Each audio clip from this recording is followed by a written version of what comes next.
Panic Fears, a short story by Anton Chekhov. During all the years I've been living in this world, I have only 3 times been terrified. The first real terror, which made my hair stand on end and made shivers run all over me, was caused by a trivial but strange phenomenon. It happened that, having nothing to do one July evening, I drove to the station for the newspapers. It was a still, warm, almost sultry evening, like all those monotonous evenings in July which, when once they have set in, go on for a week, a fortnight, or sometimes longer, in regular, unbroken succession, and are suddenly cut short by a violent thunderstorm and a lavish downpour of rain that refreshes everything for a long time. The sun had set some time before, and an unbroken grey dusk lay all over the land.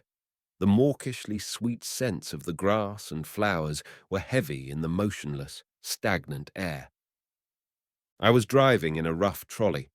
Behind my back, the gardener's son Pashka, a boy of 8 years old, whom I had taken with me to look after the horse in case of necessity, was gently snoring, with his head on a sack of oats. Our way lay along a narrow by-road, straight as a ruler, which lay hid like a great snake in the tall, thick rye. There was a pale light from the afterglow of sunset.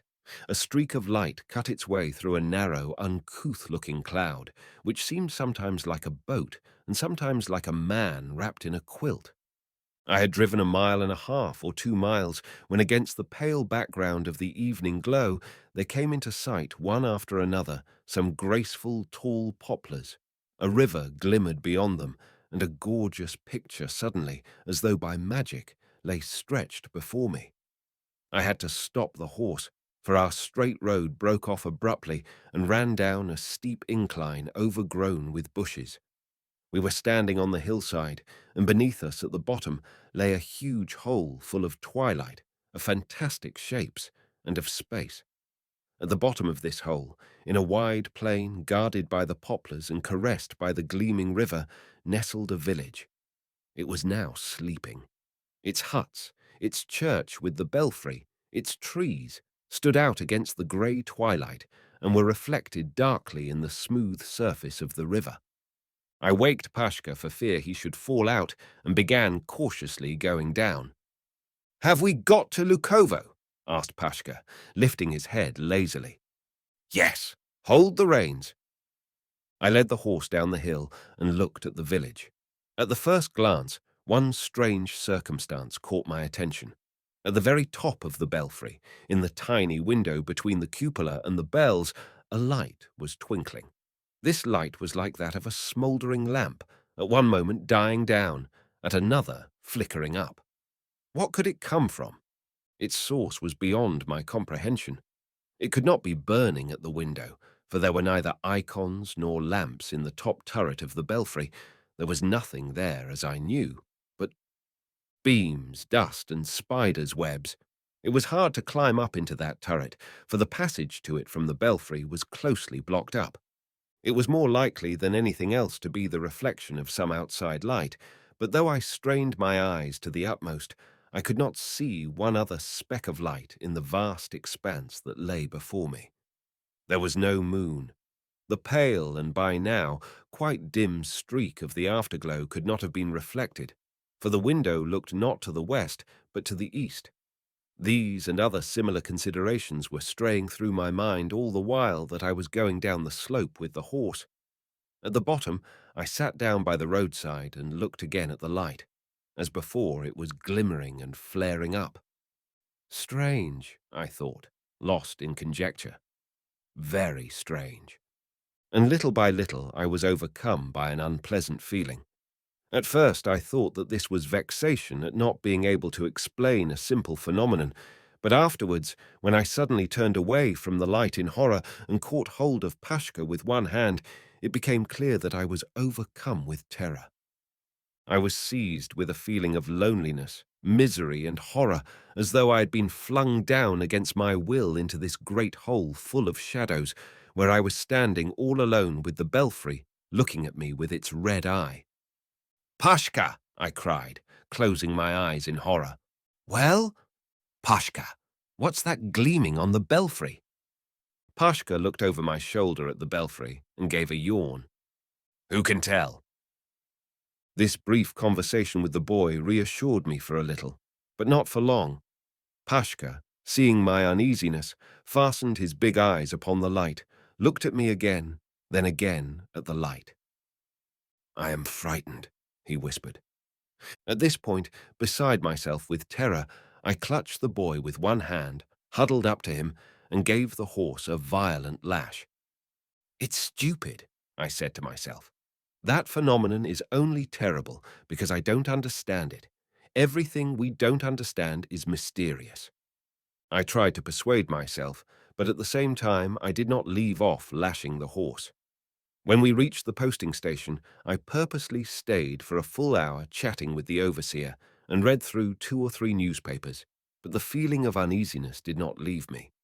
On the way back, the light was not to be seen, but on the other hand, the silhouettes of the huts, of the poplars, and of the hill up which I had to drive seemed to me as though animated, and why the light was there I don't know to this day. The second terror I experienced was excited by a circumstance no less trivial. I was returning from a romantic interview. It was 1 o'clock at night, the time when nature is buried in the soundest, sweetest sleep before the dawn. That time, nature was not sleeping, and one could not call the night a still one. Corncrakes, quails, nightingales, and woodcocks were calling, crickets and grasshoppers were chirruping. There was a light mist over the grass, and clouds were scurrying straight ahead across the sky near the moon. Nature was awake, as though afraid of missing the best moments of her life. I walked along a narrow path at the very edge of a railway embankment. The moonlight glided over the lines which were already covered with dew. Great shadows from the clouds kept flitting over the embankment. Far ahead, a dim green light was glimmering peacefully. So everything is well, I thought, looking at them. I had a quiet, peaceful, comfortable feeling in my heart. I was returning from a tryst. I had no need to hurry. I was not sleepy, and I was conscious of youth and health in every sigh, every step I took, rousing a dull echo in the monotonous hum of the night. I don't know what I was feeling then, but I remember I was happy, very happy. I had gone not more than 3/4 of a mile when I suddenly heard behind me a monotonous sound, a rumbling, rather like the roar of a great stream. It grew louder and louder every second, and sounded nearer and nearer. I looked round. 100 paces from me was the dark copse from which I had only just come. There, the embankment turned to the right in a graceful curve and vanished among the trees. I stood still in perplexity and waited. A huge black body appeared at once at the turn, noisily darted towards me, and with the swiftness of a bird flew past me along the rails. Less than half a minute passed, and the blur had vanished. The rumble melted away into the noise of the night. It was an ordinary goods truck. There was nothing peculiar about it in itself, but its appearance without an engine, and in the night, puzzled me. Where could it have come from, and what force sent it flying so rapidly along the rails? Where did it come from, and where was it flying to? If I had been superstitious, I should have made up my mind it was a party of demons and witches journeying to a devil's sabbath, and should have gone on my way. But as it was, the phenomenon was absolutely inexplicable to me. I did not believe my eyes, and was entangled in conjectures like a fly in a spider's web. I suddenly realized that I was utterly alone on the whole vast plain, that the night, which by now seemed inhospitable, was peeping into my face and dogging my footsteps. All the sounds, the cries of the birds, the whisperings of the trees, seemed sinister and existing simply to alarm my imagination. I dashed on like a madman, and without realizing what I was doing, I ran, trying to run faster and faster. And at once I heard something to which I had paid no attention before, that is, the plaintive whining of the telegraph wires. This is beyond everything, I said, trying to shame myself. It's cowardice. It's silly. But cowardice was stronger than common sense. I only slackened my pace when I reached the green light. where I saw a dark signal box, and near it on the embankment the figure of a man, probably the signalman. "Did you see it?"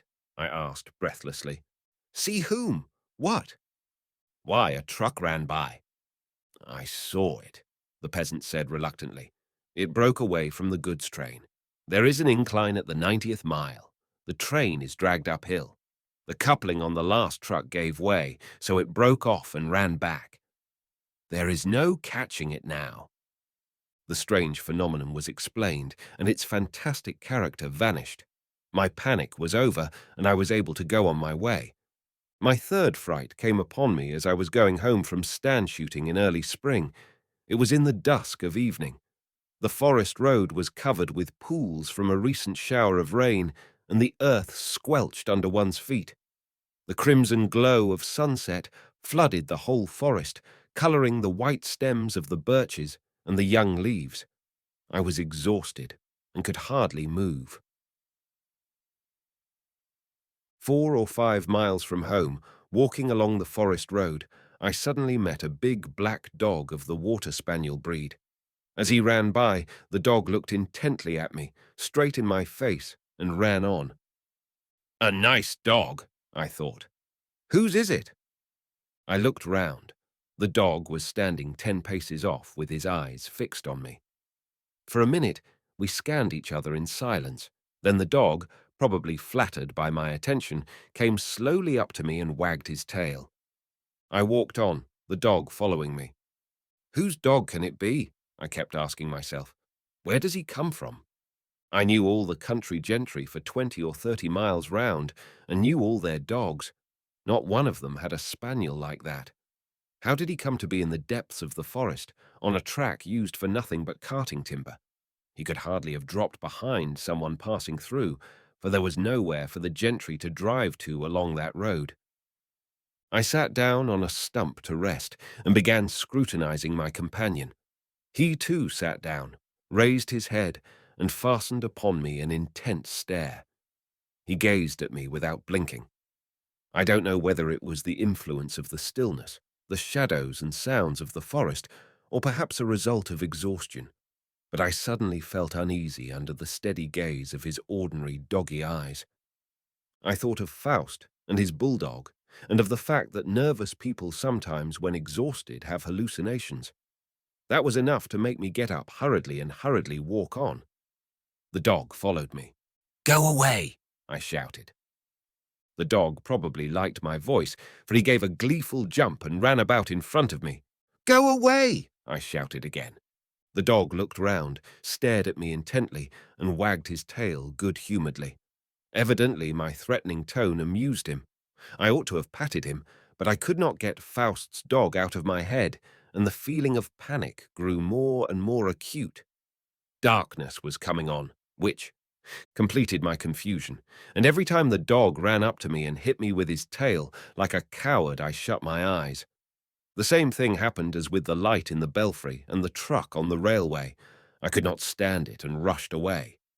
At home I found a visitor, an old friend, who, after greeting me, began to complain that as he was driving to me, he had lost his way in the forest, and a splendid, valuable dog of his had dropped behind.